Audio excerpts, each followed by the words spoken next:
All right, let's talk about Michael Penix Jr. He had a very interesting game. He did a lot of really good things that we're going to get into in the second half of this video.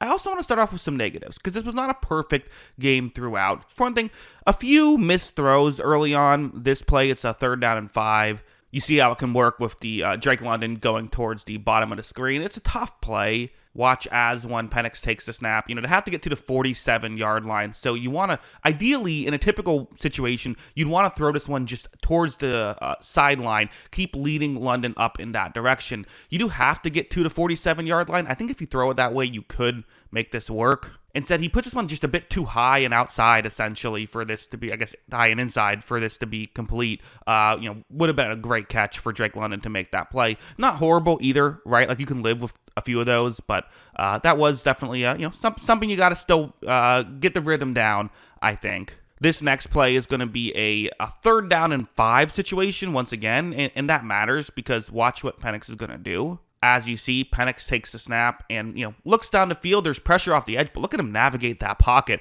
This is a really good play by Penix.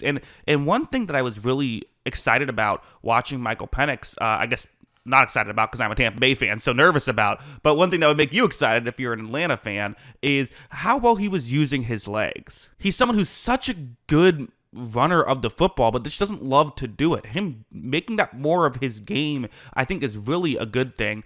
Couple of notes here, though, at the end of this play. For one thing, Bijan Robinson, I get it's tough because, you don't want to block and then have Penix decide to throw at the last second and get a penalty, but, you would like these guys to kind of get a feel for each other, and I'm sure with more playing time, that will happen, because if you block that linebacker, it's an easy first down. That doesn't happen, and Penix decides to slide late, and because of that, doesn't actually pick up the first down. Now, they went for it on 4th and converted, so it was no harm, no foul. This was the one when they converted, but still, you don't want to put yourself in that situation, especially because they didn't convert on a 4th and 1 earlier in the game. So, ideally, I think I would have liked to see him try and find a way to protect himself while still getting the first down. I think that could have been possible.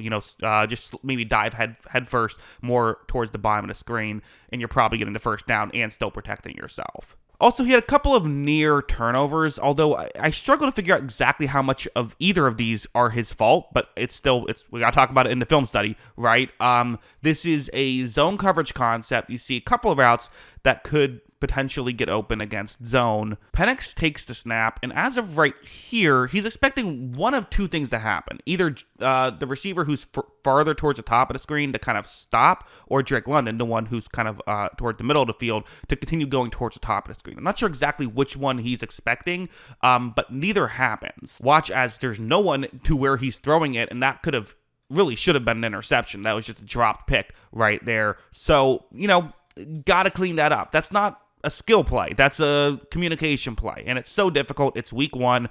I keep harping on this, but he didn't play any preseason. That's not a good strategy for a young player because these mistakes are going to happen. You'd rather him make these mistakes in preseason, right? At least that's how I view it. I get there's the injury risk, and you can't win anything in the preseason, but you can lose stuff with injuries. But I would have liked to see, potentially in a game, you make these mistakes in preseason, get these reps then. There was another drop pick, weirdly to the same guy. Zion McCollum of the Bucks dropped both of these, but this is a one-on-one matchup on the outside right here. This is, in that, this was the final drive, believe it or not.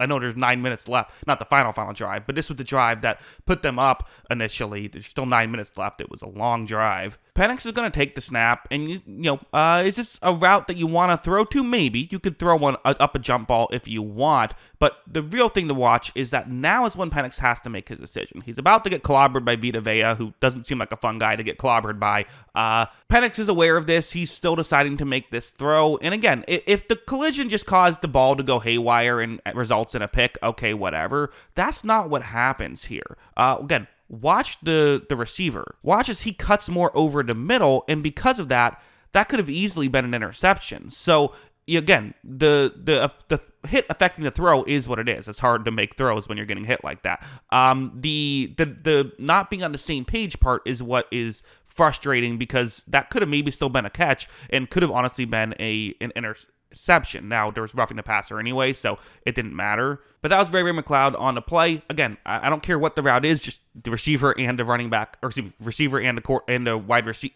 and the quarterback have to know what's happening. But okay, negatives over. We got through it, Falcons fans. Let's get into the positives now, because there was a lot of positives in this game. I mean, the simplest thing was just the running the offense effectively, which is honestly the most important thing, right? Like, can you run an offense? You're not going to make it very far in the league if you can't, and he's done such a good job at that. That's why I'm already like, yeah, this guy's a pretty good player already today.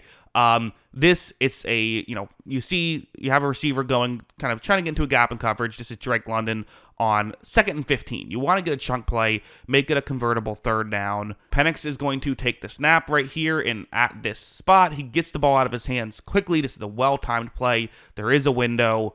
As you see, really accurate pass as well. This is just a lot of what you saw with Michael Penix. It's nothing fancy, but like it's getting the job done. It's getting the ball down the field. That's what you need. This one, another one on 1st down and 10. Getting the ball out of his hands quickly. You're picking up a 1st down right there. Again, it's simple stuff, but this is a lot of what he was doing effectively, running the offense, which is what you want to see. So yeah, that's definitely very good.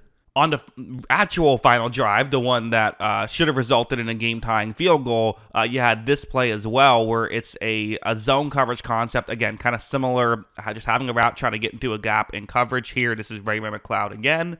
Penix takes the snap. This time, him and McCloud are on the same page. He gets the ball down there, and as of right here, again, it's a window, but it's part of why it's a window is because of how well-timed this throw is. Just kind of knowing exactly when your receiver is going to be where he needs to be. It's also a perfect throw, and it wasn't a huge window. A defensive back came in trying to make a play, just wasn't quite there quick enough because Penix beat him to the spot and was able to make that play work. So really good stuff there from Penix. The best play, though, is this one. I mean, this is the one that was on Twitter, getting all the highlights and stuff. It reminds you of the Indiana play back in college where it's 4th down and goal, man coverage. Penix takes a snap. He looks more towards the top of the screen right here. This is Casey Washington he's looking towards on this play. Keep in mind, Drake London got banged up earlier in, just a couple plays earlier. So you don't have your number one receiver. I mean, who do you look towards without Drake London? They do have some other pieces, but like definitely London is the key guy. Penix doesn't love what he sees there, so what is he going to do? Well, he decides to scramble. He gets tripped up, but still finds a way to get into the end zone for a touchdown. Look at this. I mean, that's just incredible, the way he keeps that knee, off the turf there. He's able to reach the ball out and get a touchdown. Talk about football being a game of inches. That's half the football's length, or width, I should say, that is, winning it there, or not winning it, but putting the Falcons up. Again, unfortunately for him, kind of team let him down with the touchdown at the end that the defense gave up, and then the missed field goal at the very end. But he played very well. The mistakes are rookie mistakes that you're going to get better at. The positives are just so clearly there that, again, I brought up I'm a Tampa Bay fan earlier in this video. I'm glad that the Buccaneers got to play in week 1, because I think, when they play again late in the season, Penix is going to be a much better player, and that's saying something because he already looks pretty good. So, yeah, those are my thoughts. What are yours? Let me know in the comments below. Always love hearing from you, and of course, as always, thanks for watching.